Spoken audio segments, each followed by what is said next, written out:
पाकिस्तान में कोई अगर आइन पास करना हो तो जितनी भी टोटल सीट्स मौजूद हैं, चाहे वो पीटीआई की हो चाहे नून लीग की हो, तो वो तरमीम पास करवाने के लिए ना वो सारे वोट भी चाहिए होना तो वो वोट देते हैं। बेतहाशा ऐसे फैसले हैं जिसमें हमारी अदलिया एग्जेक्टिव के ताबे रही है और एग्जेक्टिव की शिकंजे में रही है। ऐसे एग्जेक्टिव की अगर बात करें तो 2018 में हुकूमत भी तो एग्जेक्टिव की वजह से आपकी बनी। जो 26वीं तरमीम इससे पहले आई गई 21 अक्टूबर 2024 को ये पास की गई, जो कि 24 घंटे में अचानक ये तरमीम पास की गई। अब 26वीं तरमीम की बात करूं तो जैन कुरैशी साहब की जरूरत पड़ती तो वो वोट जरूर देते।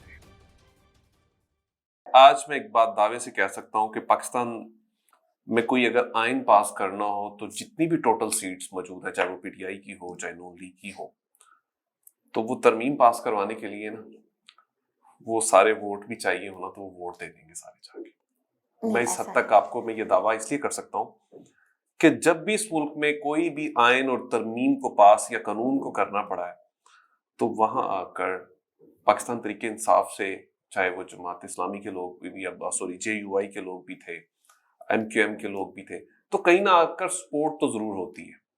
अब इस बात पे मैं इसलिए भी इत्तेफाक नहीं करता कि जब भी जिन्हें जरूरत पड़ी है उन्होंने काम लिया है तो काम वो लेते हैं। अब 27वीं आईनी तरमीम की बात करूं तो एक और आपका एक नया नाम मुनहरफ हो चुका है और जब जब जरूरत पड़ी है तो अब आखिरकार पार्टी खड़ी कहाँ पे है?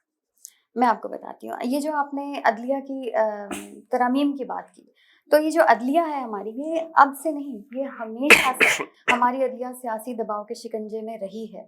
और आप पीछे चले जाएं, आप भुट्टो को 1979 में सजाए मौत सुनाई गई और उसके 44 यानी 44 साल के बाद आज 2024 में सुप्रीम कोर्ट ये कहती है कि जी वो सज़ा जो भुट्टो को दी गई वो नाकाफ़ी शवाहिद की वजह से वो गैर मुनसिफाना थी। तो एक बहुत बड़ा आदमी, अब क्या कर सकते हैं हम, क्या वो वक्त वापस ला सकते हैं? तो इसी तरह ये तो मैंने आपको एक मिसाल दी है भुट्टो की।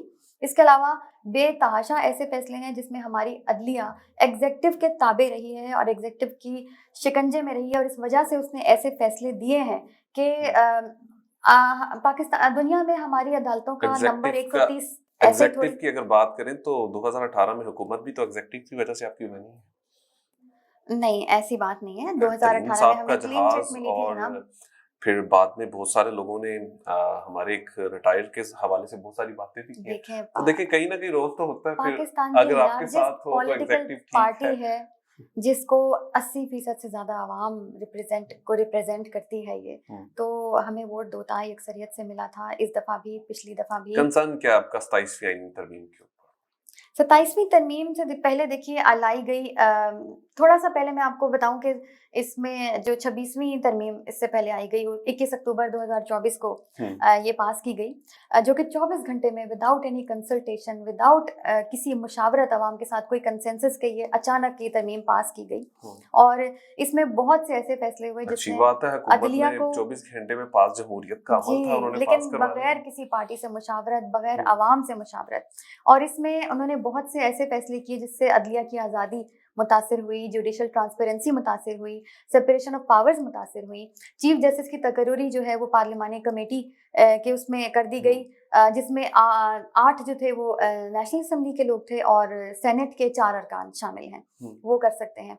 इसके अलावा 3 सीनियर जजेस में से एक का इंतखाब करना है, जो खुदकार सीनियरिटी सिस्टम था, यानी जो सबसे सीनियर जज था पहले उसको बनाया जाता था, ये सिस्टम ही खत्म कर दिया। अब 3 में से किसी एक को सेलेक्ट करना है और वो जज होगा जो कि उनका मन पसंद होगा। देखिए कि आपकी पार्लियामेंट ने कानून पास किया, आपके सेनेट ने अब पास कर दिया, इसके ऊपर तो मेरे ख्याल में जब एक चीज हुई पास है, या तो आप कह सकते हैं ना कि एग्जेक्टिव ने आके अपना रूल्स और लॉ के आके उसको पेश करती है।